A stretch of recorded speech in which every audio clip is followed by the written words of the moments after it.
Yemeni forces killed dozens of Al-Qaeda fighters in the south, but are they fighting the right war? Across the Middle East, we ask, what does Al-Qaeda look like in 2012? And should it be redefined? This is Inside Story.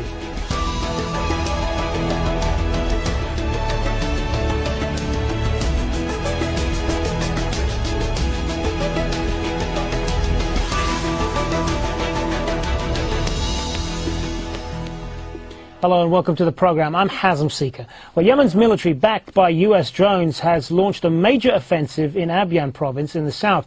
It is aiming to recapture large parts of the province under the control of fighters affiliated with Al-Qaeda.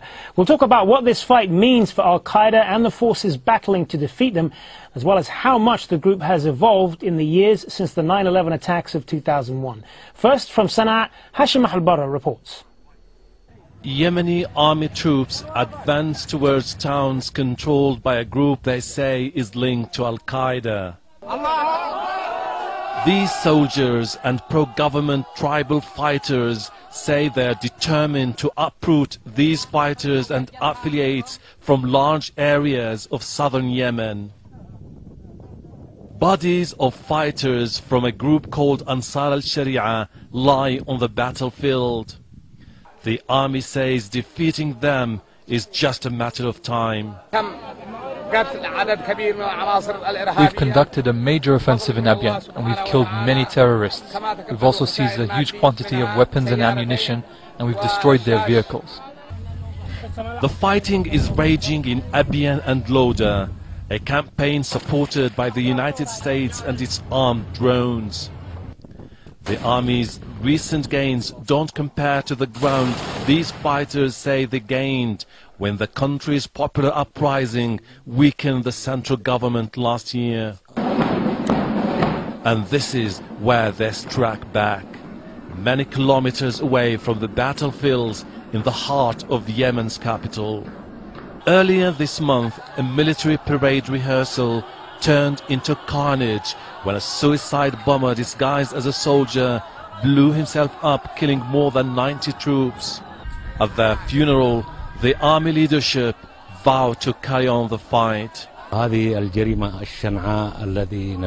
perpetrators of this crime wanted to retaliate to the crushing defeat they have suffered in Abyan and Lodar.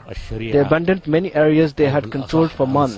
We tell them this heinous crime won't deter us from our goal, which is to eradicate radical groups in Yemen. The pledges of victory are motivated by the army's drive to restore its credibility.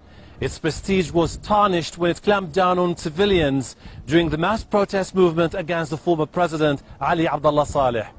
Hundreds of protesters were killed by security forces. But the attack on the soldiers in the capital has outraged the Yemeni public, and the military might find it has more popular support as it presses up against the men it calls Al-Qaeda in the south. Hashim Al-Barra, Aljazeera, Sana'a.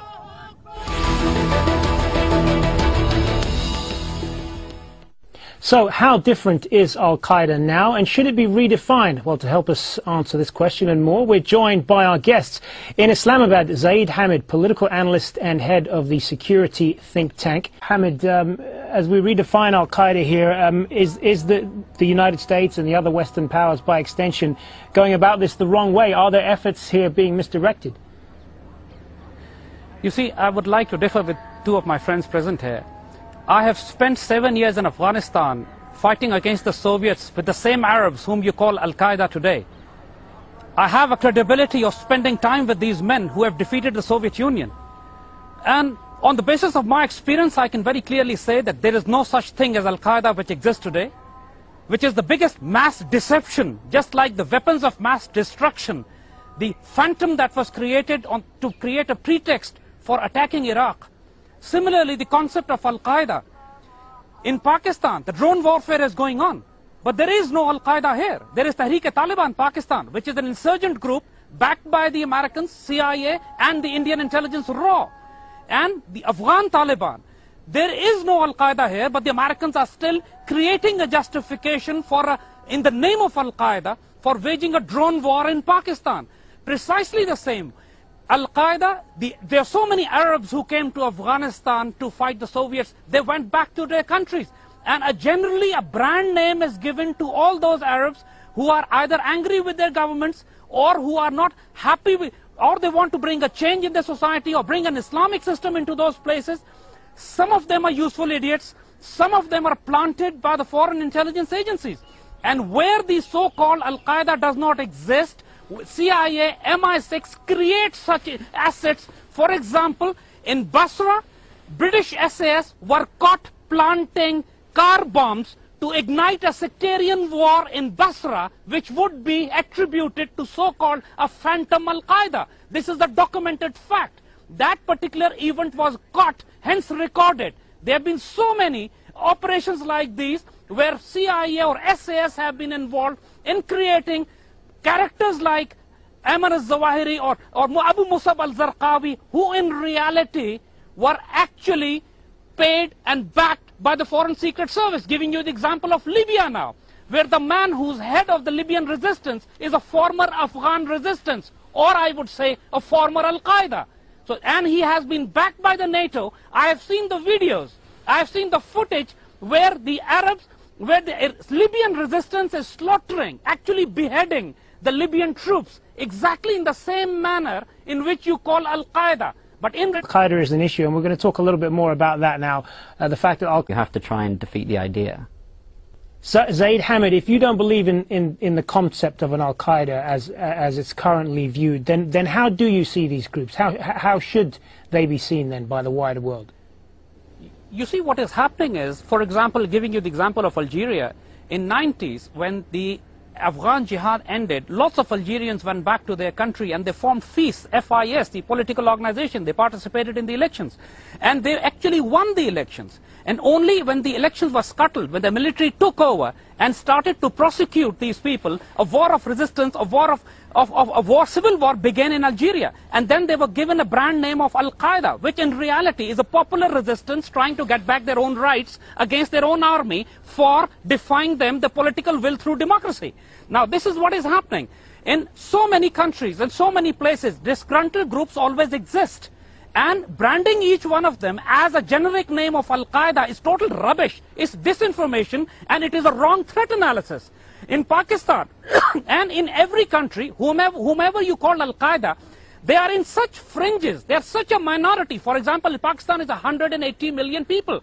And the people who subscribe to the suicide bombings and who are fighting the Pakistani state are not more than a couple of thousands. That's it. And these are the people who are, in Pakistan, we very strongly believe, it doesn't matter what my friend who says that this is a fallacy or it's a fantasy, it's rubbish. The fact in Pakistan is that the entire security establishment of Pakistan very firmly believes that Tehreek-e-Taliban Pakistan, which is being associated with Al-Qaeda, is actually a raw and CIA-funded organization. This perception cannot change in Pakistan. This Al-Qaeda, so-called Al-Qaeda, whom we call, is waging a war on Pakistan. It's not waging a war on America. It's not waging a war on the Western countries. 100,000 Pakistanis have been killed or wounded. 120,000 strong Pakistan armies deployed against them. This is not deployed against Arab Al-Qaeda. This is deployed against a local terrorist group, which is called Al-Qaeda by the Western sources, like you said, Haqqani Network. Haqqani Network is an Afghan resistance group, whom Ronald Reagan has compared with the founding fathers of Afghanistan. He's the same Haqqani. Haqqani has not changed. He was a freedom fighter then, and he's fighting a wall of liberation now. I want to move on from this to be in Islamabad, Phil Rees in London, and Robin Simcox also in London. Thanks very much.